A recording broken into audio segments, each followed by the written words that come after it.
Guys, maniniwala ba kayo na nabili ko tong bath towel na to for only 84 pesos? Yes, tama kayo nang narinig guys.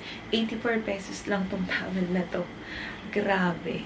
Super absorbent, malambot, at hindi naghihimulmol. Ilang beses ko na guys to dryer ha, and washing. Ayan. Ang ganda ng tela guys.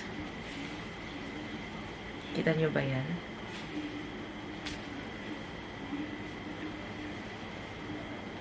At dahil nga guys, nagustuhan ko itong towel na to, bumili pa ako ng dalawa kasi nag-flash sale. Nakuha ko lang tong dalawa guys for only 132 pesos. Di ba sino hindi mo papabili naman nun? Bumili ako nito. 1 and 2. So, dalawa na nga pala guys yung binili ko. Papakita ko sa inyo guys mamaya yung presyo. Ayan. So, perfect talaga tong pangregalo. Kaya, kung nag-iisip kayo ng pangregalo sa Pasko, ito na yun guys.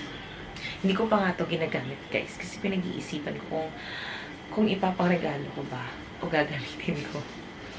Kasi yung isa, ginamit ko na. Ginamit na yun ng anak ko, yung pink. Etong dalawa, ang hindi pa namin nagagamit. Yan. At kung gusto nyo rin ito, guys, tingnan nyo. Tingnan nyo muna. Okay. Eto, 84 pesos ko lang nabili itong pink. And, etong isa, yan. Nabili ko 136 pesos. Kita nyo ba yan? 136 pesos pala guys. Hindi 132 pesos. 136. Dalawa na yun guys ha.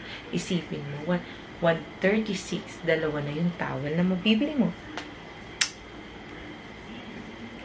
Ayan. At ang nagustuhan ko din dito guys. Meron na tong ganito, yan. Pwede nyo nang isabit ng maayos. Kasi ako, ang ginagawa ko nun, dahil yung mga luma namin towel, walang ganito. Sabit lang na ganyan. And then, bigla na lang mahuhulog. So, nakakatuwa dahil meron na tayong pangsabit. So, same lang din yung binili ko na 136 pesos. Yan. Meron din. So, ito yung una kong binili.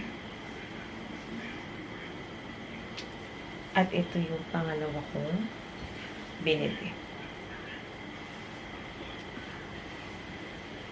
Kung gusto nyo rin ito, check my yellow basket. Bye! Guys, try ko balutin yung sarili ko. 70 kilos nga pala ako.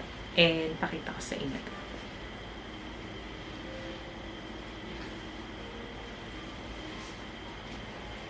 Yan. O, diba? Hindi pa tayo makikitaan. Medyo maluwag-luwag pa sa akin. Eh, paano pa kaya kung mga payat, diba? So, go na kayo dito.